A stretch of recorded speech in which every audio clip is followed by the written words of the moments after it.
जानकी के दोनों बेटों की शादी हो चुकी थी। बड़ी बहू सीमा एक साधारण परिवार से आई हुई थी, जबकि छोटी बहू अंजलि बहुत ही अमीर घर से आई थी, इसलिए उसके नखरे भी बहुत ज्यादा थे। माँ जी, ये देखिए, ये सारे डिजाइन इस मोबाइल फोन में बने हुए हैं। मैं इसमें से कौन सा केक ऑर्डर करूं? बहुत ही बड़ी केक कंपनी से मम्मी ने ऑर्डर करने के लिए मुझे ये पिक्स भेजी हैं। अरे मेरी प्यारी बहू, तू मुझे कितना सम्मान देती है, पर मैं बूढ़ी भला क्या बताऊंगी। जन्मदिन वो क्या कहते हैं, हैप्पी बर्थडे। माँ जी, हैप्पी बर्थडे नहीं, हैप्पी बर्थडे बोलते हैं। अब आप अमीर बहू की सास हो, थोड़ी इंग्लिश विंग्लिश अच्छे से सीख जाओ। एक हफ्ते बाद 7 स्टार होटल में मम्मी पापा ने मेरे बर्थडे की पार्टी रखी है। आप मॉडर्न सास की तरह दिखाई देना माँ जी। और हाँ, जो साड़ी मम्मी ने भिजवाई है, आप मेरे बर्थडे पर वही पहनना। अच्छा, एक बात और कहना था माँ जी, उषा भाभी को थोड़ा समझा देना, वो बिल्कुल गंवारों की तरह मेरे जन्मदिन पर तैयार ना हो। मेरी इज्जत का सवाल है। चिंता मत कर, अभी उसे बुलाकर तेरे सामने ही समझा दूंगी।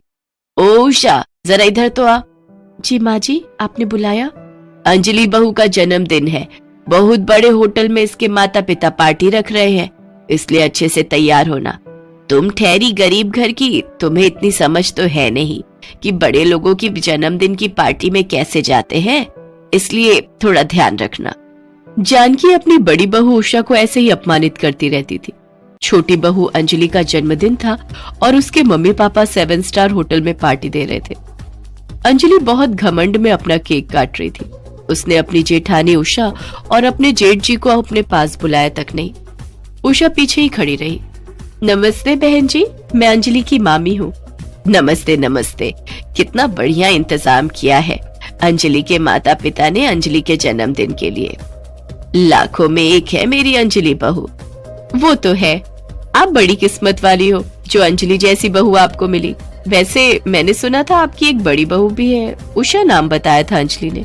आपकी बड़ी बहू का जन्मदिन कब होता है? अरे बहन जी, उसका जन्मदिन क्या मनाना, उसका खानदान इतना पैसे वाला नहीं है, बड़े पूरे सूरे लोग हैं।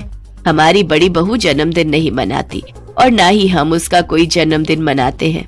अरे जन्मदिन तो हमारी अंजलि बहू का देखने वाला है, ठाठ है हमारी अंजलि बहू के।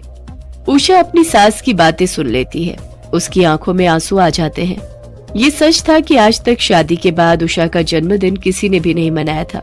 पति सुनील ने भी कभी जन्मदिन मनाने की कोशिश भी की हो तो सास जानकी उसे डांट कर मना कर देती थी। जानकी अंजलि के साथ बहुत ज्यादा प्यार रखती थी, पर उषा को कुछ भी नहीं समझती थी।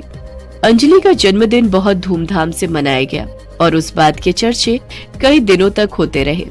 कुछ भी कहो अनमोल बेटा, अंजलि का जन्मदिन तो देखने वाला था।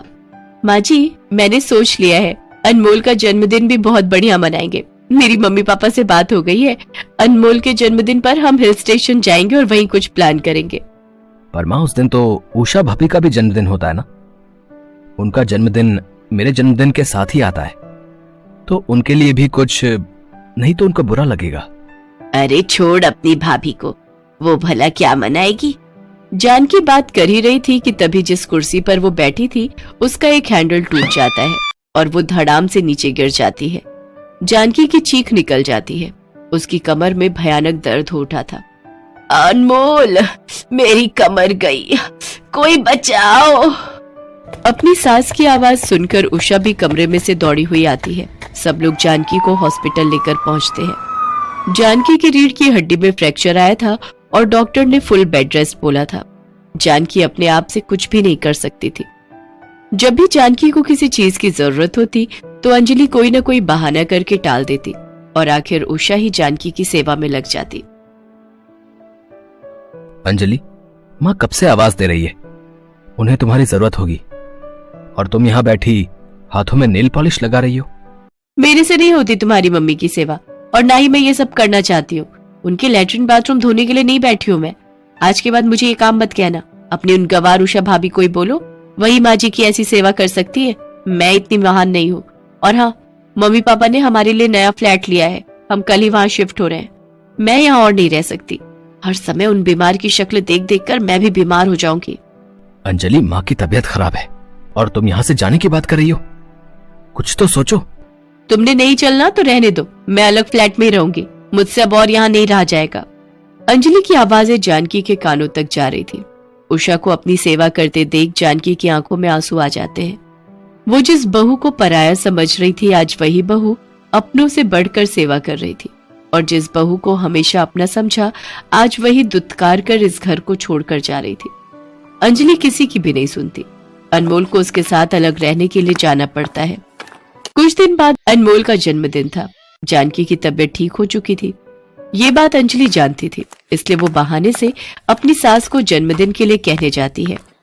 माँ जी, वो मैं आपसे कह रही थी ना कि मम्मी पापा चाहते हैं कि हम इस बार अनमोल का जन्मदिन कहीं बाहर जाकर मनाएं, तो मैं आप सबको इनविटेशन देने के लिए आई थी। आप सभी तैयार रहना। अब तो आपकी भी तबीयत ठीक हो गई है माँ जी। आप थोड़ा हिल स्टेशन पर घुमाओगी तो ताजी हवा से आपकी तबीयत में और सुधार होगा। बहू, वो बात तो ठीक है कि मेरे बेटे अनमोल का जन्मदिन है, पर शायद तुम भूल रही हो, मेरी बहू उषा का जन्मदिन भी उसी दिन आता है। तो मैंने अपनी बहू के जन्मदिन के लिए घर में एक पार्टी का आयोजन किया है। बहू के मायके वाले भी आ रहे हैं, तो ऐसे में तो हमारा जाना नामुमकिन है। तुम अपने मम्मी पापा के साथ हो आओ। अनमोल बेटा, मैं जानती हूँ तेरा जन्मदिन मैं कभी भी नहीं छोड़ती, पर तू जानता है तेरी भाभी का जन्मदिन पहली बार मना रहे हैं, तो मेरा यहाँ रहना बहुत जरूरी है। माँ, मैं बहुत खुश हूँ कि आप भाभी का जन्मदिन मना रही हो, इसलिए मैं खुद भाभी का जन्मदिन छोड़कर अपना जन्मदिन मनाने किसी हिल स्टेशन पर नहीं जा रहा हूं। अंजलि, मैंने हमेशा तुम्हारी बात को माना है, पर इस बार नहीं। भले ही हम अपने परिवार से अलग रहते हैं, पर मैं अपनी माँ, बड़े भैया और बड़ी भाभी का भी बहुत आदर करता हूं।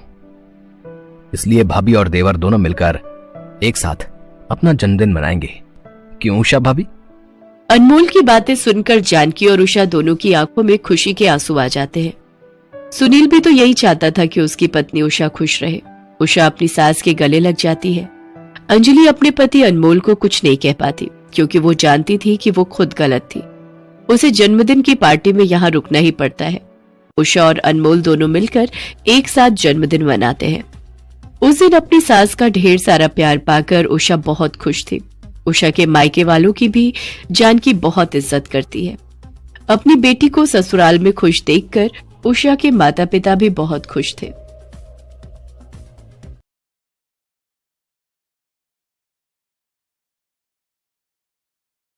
मनोरमा के पति का जवानी में ही देहांत हो गया था। मनोरमा ने अकेले ही अपने बेटे रमन को पाल पोस कर बड़ा किया था। रमन की सारी पढ़ाई का खर्चा उसने अकेले ही उठाया था।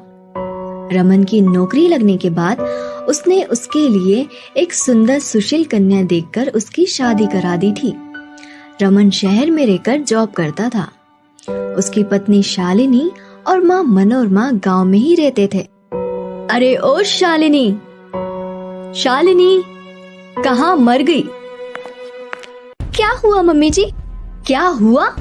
वे सब छोड़ो, ये बताओ कि बिजली का बिल इतना ज्यादा कैसे आ रहा है? तुम्हें बिल्कुल समझ नहीं है? इतना महंगाई बढ़ा हुआ है, ऊपर से इतना बिजली का बिल।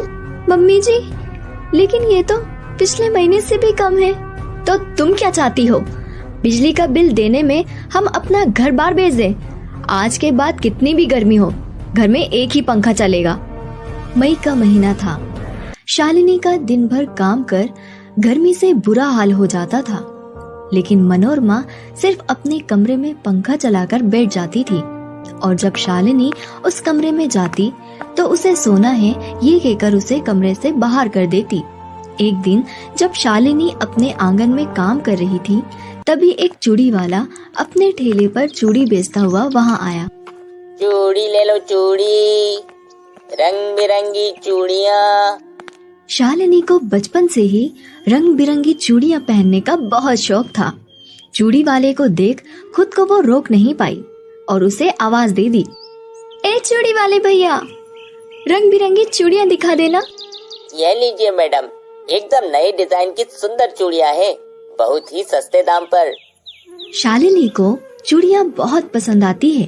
तभी वहाँ मनोरमा आ जाती है। क्यों री, तुमको समझ नाम की कोई चीज नहीं है क्या? यहाँ महंगाई इतनी बढ़ती जा रही है और तुम्हें नई चूड़ियाँ पहननी है। मम्मी जी, मेरी सारी चूड़ियाँ घर के काम काज करने में टूट गई हैं। एक भी अच्छी चूड़ियाँ नहीं बची मेरे पास। वैसे भी तुम चूड़ियाँ पहनकर कौन सा विदेश जा रही हो? चलो चूड़ी वाले भैया, यहाँ से आगे निकल जाओ। ले लेने दीजिए ना ये चूड़ियाँ, इन पर बहुत जचेगी। क्यों रे, अब तू हमारे बीच में बोलेगा? रहने दीजिए भैया, मुझे चूड़ी नहीं चाहिए। इतना कहकर शालिनी उदास होकर अपने कमरे में जाने लगती है और मनोरमा भी वहाँ पर चली जाती है। तभी चूड़ी वाला वे चूड़ी शालिनी की खिड़की पर रख वहाँ से चला जाता है। मनोरमा खिड़की पर चूड़ी रखा देख उसे अपने पास रख लेती है। कुछ दिनों बाद शालिनी की माँ आती है। क्या बात है शालिनी, तुम दिन ब दिन कमजोर होती जा रही हो। क्या बताऊं माँ, मेरी सास इतनी कंजूस है कि बाजार में जो सबसे सस्ती सब्जी मिलती है वही हमारे घर में बनती है। तभी वहाँ मनोरमा जाती है। हाँ हाँ क्यों नहीं, यहाँ के साग सब्जियों से इतनी ही दिक्कत है तो अपनी बेटी को खिलाने के लिए सब्जी लेकर आती अपने गांव से। बहन जी, मैं अपने खेत की सब्जियाँ आप लोगों के लिए लेकर आई हूँ। जे सब्जियाँ, ये तो कई दिनों से बासी लग रही है, पर कोई बात नहीं, अब आप लेकर ही आई है तो हम रख लेते हैं। मनोरमा सब्जियों की टोकरी लेकर रसोई में चली जाती है और ताजे लाल टमाटर को खाने लगती है। मुझे लगता है मैंने बहुत बड़ी गलती कर दी तुम्हें इस घर में ब्याह कर। अब यही मेरा घर है माँ, मैं ठीक हूँ। रेखा अपनी बेटी का ससुराल में हालत देख बहुत चिंता में पड़ गई थी, लेकिन शालिनी के कहने पर वे वहां से चली जाती है। कुछ दिनों बाद भीषण गर्मी के कारण शालिनी बेहोश हो जाती है। मनोरमा शालिनी की हालत देख तुरंत डॉक्टर को बुलाती है। डॉक्टर साहब, क्या हुआ है इसको? गर्मी के कारण शरीर में पानी की कमी हो गई है, पानी चढ़ाना होगा। यह कुछ दवाइयाँ हैं, देते रहिए। डॉक्टर साहब, इन दवाइयों की कीमत क्या होगी? ज्यादा नहीं, यही कुछ 500-800 रुपए होंगे। डॉक्टर साहब, अब आप जा सकते हैं। डॉक्टर के जाते ही मनोरमा दवाई की पर्ची फाड़ कर फेंक देती है। छोटी मोटी सर्दी जुकाम के 500,000 रुपए, ऐसे ही घरेलू उपचार से ठीक हो जाएगा। पानी तो लोग ऐसे भी पीते हैं ना। मनोरमा शालिनी को ज्यादा पानी पिलाने लगी और घरेलू उपचार भी करने लगी। ऐसे ही 2 दिन बीत गए, लेकिन शालिनी की तबीयत पर कोई असर नहीं पड़ा। मम्मी जी, आप मेरी माँ को बुला लीजिए या मेरे पति को बुला दीजिए, वरना मैं ऐसे ही बड़ी बड़ी मर जाऊंगी। तुम्हें मेरा इलाज पसंद नहीं तो मैं तेरी माँ को बुला देती हूँ। मनोरमा फोन कर रेखा को बुला लेती है। रेखा शालिनी को अपने साथ लेकर चली जाती है और वहाँ उसका अच्छे डॉक्टर से उपचार करती है। एक दिन रेखा मनोरमा के घर आती है। हाय रे, मेरी मति मारी गई थी जो मैंने तेरे घर में अपनी बेटी को बहू बनाकर भेजा। तेरी वजह से उसकी जान चली गई। क्या? शालिनी की जान चली गई? हाँ, तेरी कंजूसी की वजह से उसका सही वक्त पर इलाज ना हो पाया। मैं नहीं चाहती कि तेरा साया भी उस पर पड़े, वरना तुम मेरी बेटी के शव के ऊपर चढ़े फूलों की भी कीमत लगाने लगोगी। मनोरमा वहीं रोने लगती है और खुद को कोसने लगती है। हाय, मुझसे बहुत बड़ी गलती हो गई। आज मेरी कंजूसी के कारण बेचारी मेरी बहू की जान चली गई है। मैं आपसे कंजूसी नहीं करूंगी। तभी शालिनी वहां जाती है। शालिनी को देख मनोरमा की खुशी का ठिकाना नहीं होता और वो उसे गले से लगा लेती है। मम्मी जी, बचत करना अच्छी बात है, लेकिन कंजूसी नहीं करनी चाहिए। बेटा, मैं आपसे कभी भी कंजूसी नहीं करूंगी। हमें आपको यही समझाने के लिए ये नाटक करना पड़ा। मनोरमा ने कंजूसी छोड़ दी और सभी खुशी खुशी रहने लगे।